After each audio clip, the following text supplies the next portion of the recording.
नमस्कार, मैं सचिन दीक्षित एक बार फिर से आप सभी के सामने हाजिर हूं एक ऐसे मुद्दे के साथ में जिस पर चर्चा वसई विरार में बहुत है। एक ऐसा मामला जिसमें आयुक्त लगातार घिरते जा रहे हैं।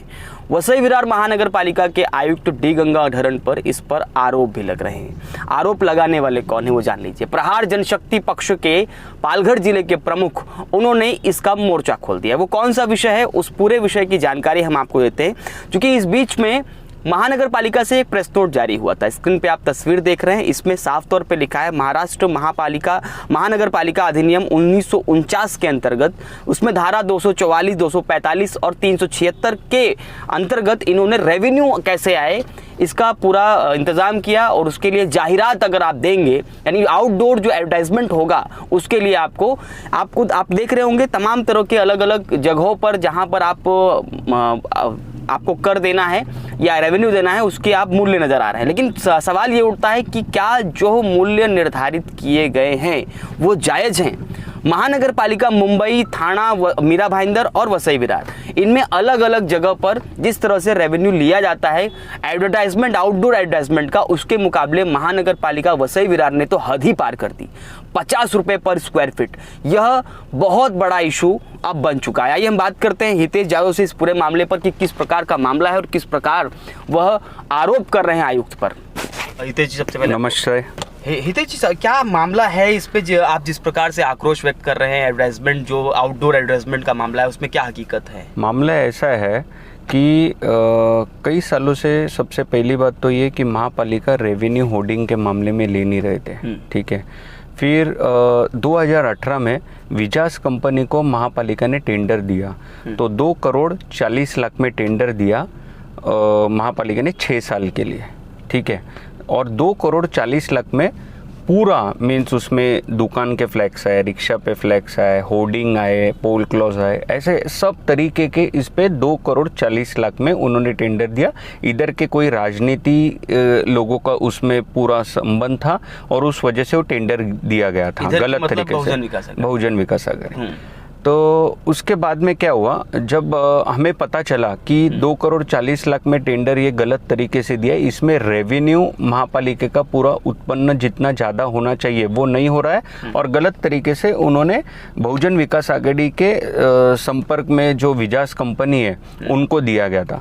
तो हमने क्या किया, हमने बार बार हम आयुक्त से कंप्लेंट कर रहे थे कि आप ये गलत तरीके का टेंडर क्लोज करो, ये गलत है। बीजी पवार के टाइम की बात कर रहे हैं कि इसी नहीं, तभी लोखंडे साहब भी थे। अच्छा। फिर बाद में बीजी पवार साहब तो बाद में आए, सबसे पहले लोखंडे साहब थे। अच्छा, लोखंडे। हाँ, हमने लोखंडे साहब को भी कहा कि साहब रेवेन्यू जब महापालिका का बढ़ रहा है तो आप 2 करोड़ 40 लाख में देने से अच्छा, तो बोले नहीं वो टेंडर भर दिया तभी कोई लोगों को पता नहीं था। इन्होंने टेंडर जो निकाला वो देखने गया वास्तविक, तो उनको ओपन टेंडर बोला जाता है, उनको उसमें टर्म्स कंडीशन उन्होंने नहीं किया था और वो टेंडर निकाला गया था। फिर हमने लोखंडे साहब जाने के बाद बीजी पवार साहब आए, बीजी पवार साहब को हमने बताया कि साहब ऐसा है, तो साहब बोले हाँ ये तो गलत हुआ है। तो हमको इधर के जो एडवर्टाइजमेंट टीम है, ठीक है, या इधर के इनको वो लोग भी बोले कि ये गलत है, इससे हम ज़्यादा। तो हमने क्या किया, हमने ये कोर्ट में पिटीशन डाला, ठीक है। 2019 में हमने डाला, क्योंकि 2 साल से रेवेन्यू महापालिका का जा रहा था, तो हमने कोर्ट में पिटीशन डाला। और कोर्ट में पिटीशन डालने के बाद हमने कोर्ट को समझाया कि देखो इस तरीके से ये टेंडर गलत तरीके से निकाला है। तभी काठी वाला जज था, उन्होंने पहले ही हियरिंग में जब हियरिंग सुना, बोला call immediately commissioner here with in 3 hours, और कमिश्नर को आना पड़ा था। कमिश्नर को आने के बाद उन्होंने सब बताया था कि आपने गलत तरीके से किया ये हो, तो ये सब प्रोसीजर चालू था। अभी भी कोर्ट में ये चल रहा था। उसके बाद में क्या हुआ, अभी नए कमिश्नर आने के बाद सब लोगों की उम्मीद इतनी अच्छी थी कि ये टेंडर सही तरीके से होना चाहिए और वो टेंडर जो जूना है विजास वाले को दिया वो रद्द की जाए। कमिश्नर साहब ने उसमें पूरा सकारात्मक भूमिका दिखाई कि हाँ नहीं ये गलत है, मैं ज़रूर ये टेंडर रद्द करके नया टेंडर ये करूँगा। उसके बाद में अभी जो टेंडर निकला है उसमें कमिश्नर साहब ने ऐसा रेट लगाया है पर स्क्वायर फीट 50 रुपया। ये पूरे हिंदुस्तान में रेट नहीं है, पूरे हिंदुस्तान में मैं बोल रहा हूँ, पर स्क्वायर फीट 50 रुपया, वो भी होर्डिंग का लगाया है, ठीक है, हर प्रभाग का। अब मैं आपको एक थोड़े में बताना चाहता हूँ, थाना महापालिका है, उधर 19 रुपया प्रति चौरस फुट चालू है। कौन से ग्रेड में है? ये थाना महापालिका बी ग्रेड में आता है, ठीक है। मीरा भाईंदर है, ये भी बी ग्रेड में आता है, इसका 6 रुपया प्रति चौरस फुट है, ठीक है। उसके बाद मुंबई बोले तो टाउन, उसका 36 पॉइंट कुछ है, अच्छा। ठीक है। और नवी मुंबई जो आपको मैं बताना चाहता हूँ, नवी मुंबई वसई विरार से काफी डेवलप सिटी है, उसका 3 रुपया 75 पैसा है, ठीक है। वसई विरार शहर महानगर पालिका आपको दिखाना चाहता हूँ कि 2 रुपया 20 प्रति चौरस फुट से अब तक ये रेट ले रहे थे। कई बीच में सालों में इन्होंने रेवेन्यू, ये सी ग्रेड वाली, सी ग्रेड महापालिका है, सी ग्रेड। तो सी ग्रेड वाली में ये जब 2 रुपया 20 रुपया है, सी ग्रेड वाली नई मुंबई भी 3 रुपये 75 है।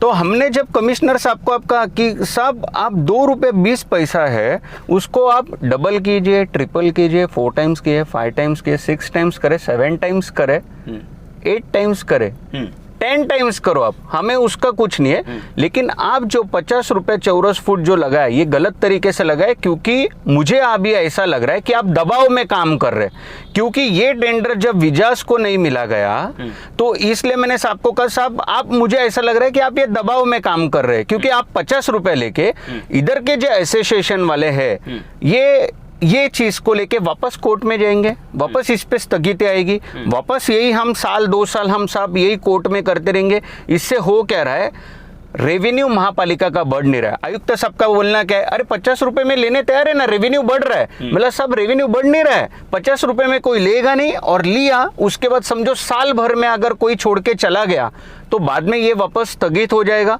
उसके बाद में जो इधर के स्थानिक लोग हैं, वो लोग तो ये 50 रुपए में लेंगे नहीं, और 50 रुपए में लेने के रिवर्स में वापस अगर वो उसको रेट कम किया गया तो ये चीज को वापस साल, 2 साल, 2.5 साल, 3 साल वापस चाल है। ये पूरा प्लानिंग के साथ किया हुआ है, पूरा प्लानिंग के साथ किया है। आज भी आयुक्त तो कहते नहीं, मैं बोलता हूँ ये टेंडर लेने के लिए तैयार है और मैं उनसे बैंक गारंटी लूंगा। बैंक गारंटी सिर्फ 10% ली जाती है अमाउंट पे, ठीक है। और मेरा ये कहना है, मुझे इधर के स्थानिक लोग या मुझे कौन टेंडर ले रहा है, मुझे उससे लेन देन नहीं है। महापालिका ने सही दर लगाना चाहिए और महापालिका का रेवेन्यू तुरंत चालू होना चाहिए।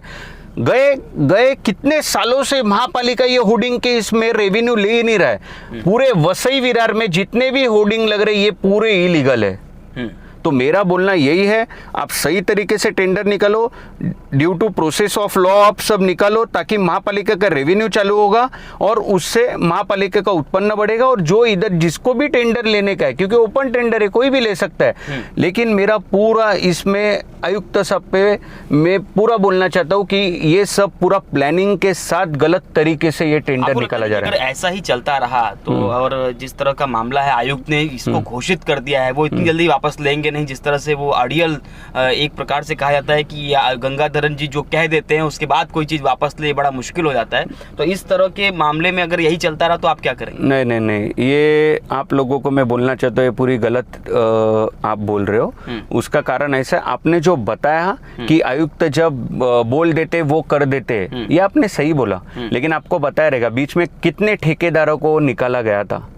उसके बाद अभी कुछ ही दिन में तभी भी इतना, अरे आयुक्त साहब ने इतना रेवेन्यू बचाया महापालिका का, ये जा रहा था, इतने करोड़ों लॉस में जा रही थी, देखा। लेकिन आपने कई दिन पहले देखा रहेगा वापस वो ठेकेदारी महापालिका में आ गए।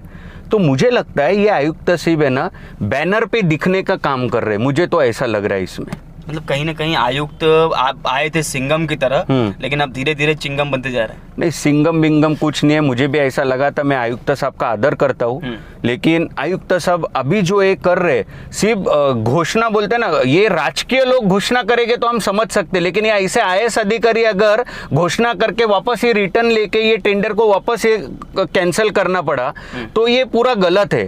बिल्कुल, यानी आप इसका अगर यही चलता रहा तो इसका कितना विरोध करेंगे, इसका क्या भविष्य? नहीं, हम पूरा विरोध करेंगे। हम जिधर गलत चालू है उसके खिलाफ हम जाएंगे ही जाएंगे, भले हमको कितना भी कुछ रहने दो। हम रास्ते पे उतरेंगे, हम मंत्री महोदय को भी बताएंगे, नगर विकास मंत्री महोदय को भी बताएंगे। हम इसके बाद में अगर कुछ नहीं हुआ तो हमारा न्यायालय पे पूरा विश्वास है, हम जरूर वहाँ से हम ये टेंडर कोई या और कुछ ऐसे गलत तरीके के कुछ अगर आयुक्त साहब निर्णय लेंगे तो इसके खिलाफ हम जरूर जरूर न्यायालय में दाद मांगेंगे। धन्यवाद, नमस्कार। ये थे हितेश यादव, और हितेश यादव ने साफ तौर पे ये बात कही कि अगर इस तरह से जाहिरात लिए जाएंगे, एक सवाल ये भी है, जरा सोचिए कि एक व्यक्ति अपने प्रोडक्ट को बेचने के लिए मान लिया 50 रुपए स्क्वायर फीट के हिसाब से एडवर्टाइजमेंट देता है, तो वह बिजनेस पर्पज से कहीं न कहीं उसका जो मूल्य, जो अपने प्रोडक्ट का मूल्य लगाएगा, वो एडवर्टाइजमेंट का पैसा इंक्लूड करके वो सामान मार्केट में लाके बेचेगा, तब कहीं न कहीं आम आदमी की जेब में परेशानी होगी। अब देखना ये होगा कि किस प्रकार से यह घोषणा जो की गई है जाहिरात आउटडोर एडवर्टाइजमेंट के मामले में, इसमें कब ये फैसला वापस लेते हैं या इसी फैसले को जारी रखते हैं और कोर्ट में मामला जाएगा, फिर तमाम तरह के अलग अलग समय लगते रहेंगे, वो देखना होगा आने वाले समय में। प्रहार जनशक्ति पक्ष के हितेश यादव किस प्रकार का आगे कदम उठाते हैं। आज के लिए धन्यवाद।